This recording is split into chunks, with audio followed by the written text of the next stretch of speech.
Hello বন্ধুরা, আজ আপনাদেরকে দেখাতে যাচ্ছি বান্দরবান শহর থেকে মাত্র 7 কিলোমিটার দূরে একটা ঝর্ণা আছে, যার নাম হচ্ছে রূপবতী ঝর্ণা।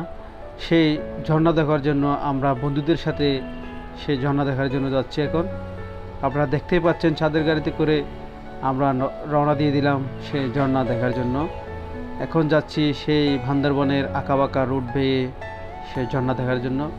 মাত্র 7 কিলোমিটার দূরে সেই ঝর্ণাটা দেখতেই পাচ্ছেন। আমরা এখন চলে যাচ্ছি বান্দরবান বাস স্ট্যান্ড থেকে মেঘলা তালুকদার পাড়ায় অবস্থিত এই ঝর্ণাটা।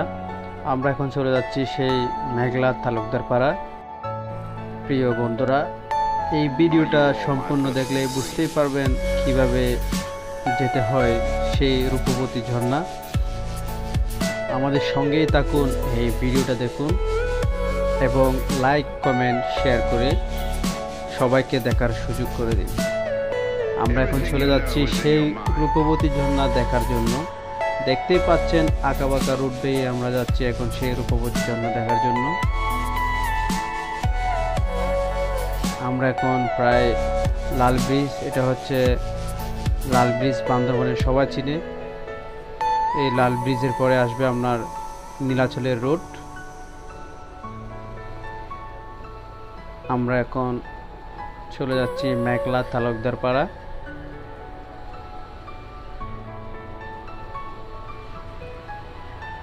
আজ কিন্তু রোড ফাঁকা, একটু গাড়ি একটু কম আছে।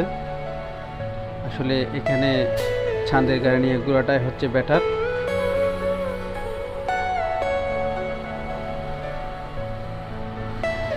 একটু সামনে গেলে দেখবেন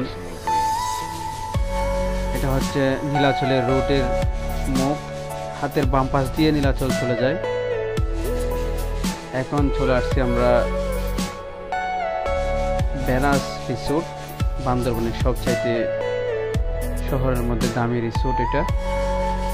হাতের ডান পাশে সেই রিসোর্টটা। এখন চলে যাচ্ছি আমরা প্রায় কাছাকাছি চলে আসছি মেঘলা পর্যটন কমপ্লেক্স, যেখানে দুইটা ঝুলন্ত সেতু আছে। একটু সামনে গেলে হাতের ডান পাশে হচ্ছে মেঘলা ঝুলন্ত সেতু, মেঘলা পর্যটন কমপ্লেক্স। আমরা মেঘলা পার হয়ে চলে যাচ্ছি মেঘলা তালুকদার পাড়া। আমরা প্রায় চলে আসছি কাছাকাছি। সামনে দেখা যাচ্ছে তালুকদার পাড়া। এটাই দেখতেই পাচ্ছেন, এটা হচ্ছে তালুকদার পাড়া। তালুকদার পাড়ার একটু সামনের দিকে গিয়েই টেকনিক্যাল কলেজের পাশ দিয়ে হাতের বাম পাশে এই যেই ব্রিক ছলিংয়ে বিছানো সেই রোডটা দেখা যাচ্ছে। সেই রোড বেয়ে একটু ভিতর দিকে যেতে হবে। আমরা ওদিকে চলে যাচ্ছি, আমাদের ছাদের গাড়ির সাথে আছে।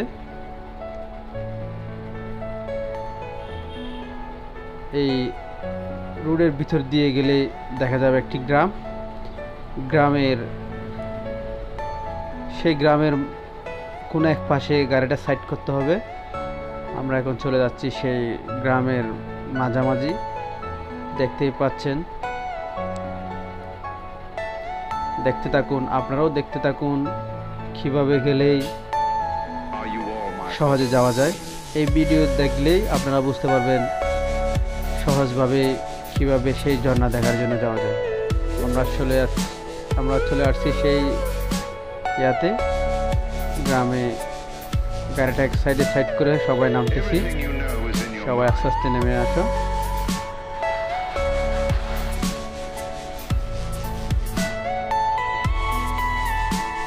এটাই হচ্ছে সেই গ্রাম। আমরা আসলে দুপুরে খাবার জন্য খাবার নিয়ে আসছি হোটেল থেকে। ওখানে ঝর্ণায় গোসল করার পরে খাবো, সেই উদ্দেশ্য করে আমরা খাবার নিয়ে আসছি। এখন রওনা দিচ্ছি সেই ঝর্ণা দেখার জন্য। গাড়িটা ওইখানে সাইড করে চলে যাচ্ছি আমরা সেই ঝর্ণা দেখার জন্য। সবার হাতে এক একটা পলিথিন দেখতেছেন, সেই পলিথিনের মধ্যে দুপুরের খাবার নিয়ে যাচ্ছি আমরা। চাইলে আপনারাও সংগ্রহ করতে পারেন সেই খাবার। সাথে দেখতে পাচ্ছেন কোকা কোলা। আমরা আস্তে আস্তে হাঁটতে হাঁটতে এই খাঁচার উদ্দরে চলে যাচ্ছি সেই ঝর্ণা দেখার জন্য। মাত্র 20 থেকে 25 মিনিট হাঁটলেই পেয়ে যাবেন সেই ঝর্ণার দেখা। আমরা প্রায় চলে আসছি সেই ঝর্ণার কাছাকাছি, কিন্তু প্রথম আসছি এই জন্য রাস্তাটা মানে ভোলা ভোলা লাগতেছে, কিন্তু ঝর্ণার আওয়াজ, ঝর্ণার শব্দ শোনা যাচ্ছে, ওই দূরে দেখা যাচ্ছে সেই ঝর্ণাটা, কিন্তু যাওয়ার জন্য রাস্তাটা খুঁজতে হবে। এখন দূরে যে ঝর্ণাটা দেখতে পাচ্ছেন বন্ধুরা, সেই ঝর্ণাই হচ্ছে রূপবতী ঝর্ণা। হ্যাঁ, দেখতে দেখতে রাস্তাও পেয়ে গেছি আমরা। হাতের বাম পাশ দিয়ে একটা নিচের রোড নামছে। আসলে যারা আসবেন এখানে সাবধানতা অবলম্বন করবেন, কারণ এটা অনেক ঢালু রাস্তা। দেখতেই পাচ্ছেন আমাদের বন্ধুরা যাচ্ছে এখানে, খুব সাবধানতা অবলম্বন করবেন। এখানে আস্তে আস্তে হাঁটবেন, ধীরে আস্তে। দেখতেই পাচ্ছেন একটু ঢালু, নিচের দিকে নামতে হবে। আসলে বৃষ্টির দিনে এখানে আসলে রিস্ক, আপনারা বৃষ্টির দিনে এখানে আসার চেষ্টা করবেন না, কারণ অনেক রিস্কি। যারা পাহাড়ে হাঁটার অভ্যাস নেই তারা কিন্তু বৃষ্টির দিনে আসলে যে কোনো সময় একটা দুর্ঘটনা হয়ে যেতে পারে। আমরা চলে যাচ্ছি রূপবতী ঝর্ণার দিকে। আসলে হাঁটতে নামতে তেমন কষ্ট হয় না, আসলে পাহাড়ে ওঠার কষ্টটা অনেক বেশি। আস্তে আস্তে আপনারাও নেমে যাবেন ওদিকে। একটা কথা খেয়াল রাখবেন, পাহাড়ি রাস্তা, খুব সাবধানতা অবলম্বন করবেন।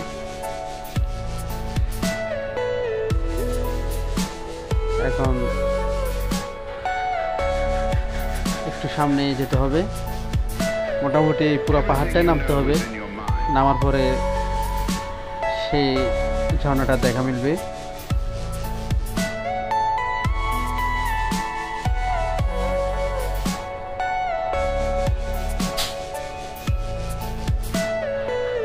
দেখতে পাচ্ছেন বন্ধুরা, আমরা হাঁটতে হাঁটতে অনেক ক্লান্ত হয়ে গেছি। পথে এই ছোট্ট মিনি ঝর্ণাটা পড়বে, সেখান থেকে হাত মুখ দিয়ে নেবেন। আমরা আবার রওনা দিচ্ছি সেই ঝর্ণা, রূপবতী ঝর্ণার উদ্দেশ্যে। আসলে সবাই অনেক ক্লান্ত, দেখতেই পাচ্ছেন। অনেকে জুতা হাতে নিয়ে নিচ্ছি, কারণ জুতা নিয়ে হাঁটা অসম্ভব। এখানে ট্রেকিং অনেক কষ্ট। এই ভাই পিছনের ব্যাগে 9 লিটার পানি নিয়েছে আমাদের খাওয়ার জন্য। দেখতেই পাচ্ছেন অনেক কষ্ট হচ্ছে। এখানে হাঁটতে একটু দেখে শুনে হাঁটবেন, কারণ এখানে যে লতা পাতা গাছগুলো আছে, অনেক গাছে খাটা আছে, খাটাগুলো দেখে শুনে হাঁটবেন। এখানে আসলে ট্রেকিংয়ের জুতা নিয়ে আসলে ভালো হয়। এমনি নর্মাল জুতা, 2 ফিটের জুতা হলে পিছলা খাওয়ার সম্ভাবনা আছে। আমরা সেই ঝর্ণার দিকে এগোচ্ছি। দেখতে পাচ্ছেন আপনার ঝর্ণার প্রায় কাছাকাছি চলে আসছি।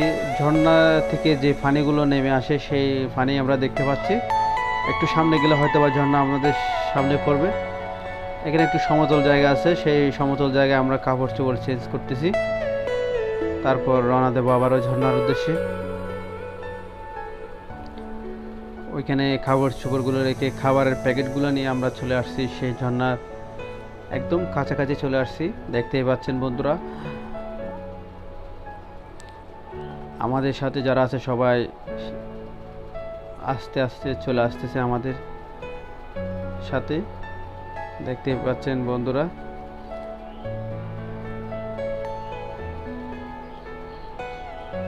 সেই দূরে দেখা যাচ্ছে অল্প, হ্যাঁ এখনই দেখবেন আপনারা সেই ঝর্ণাটা। সেই বন্ধুরা, আসলে আমরা চলে আসছি সেই ঝর্ণায়। এটাই হচ্ছে সেই রূপবতী ঝর্ণা, যেটা দেখানোর জন্য আপনাদেরকে অনেকক্ষণ কষ্ট দিয়েছি। এটাই হচ্ছে সেই রূপবতী ঝর্ণা। বান্দরবান শহর থেকে প্রায় 7 কিলোমিটার দূরে অবস্থিত, মাত্র 7 কিলোমিটার। এখানে প্রায় 25 থেকে 30 মিনিট, মানে আধা ঘন্টা হাঁটতে হবে। বন্ধুরা দেখতেই পাচ্ছেন সেই রূপবতী ঝর্ণা, আসলে অসম্ভব সুন্দর একটি ঝর্ণা। যারা এতক্ষণ পর্যন্ত আমাদের ভিডিওটা দেখেছেন তাদেরকে অসংখ্য ধন্যবাদ। ভিডিওটি ভালো লেগে থাকলে অবশ্যই শেয়ার করবেন। সবাইকে আবারও ধন্যবাদ।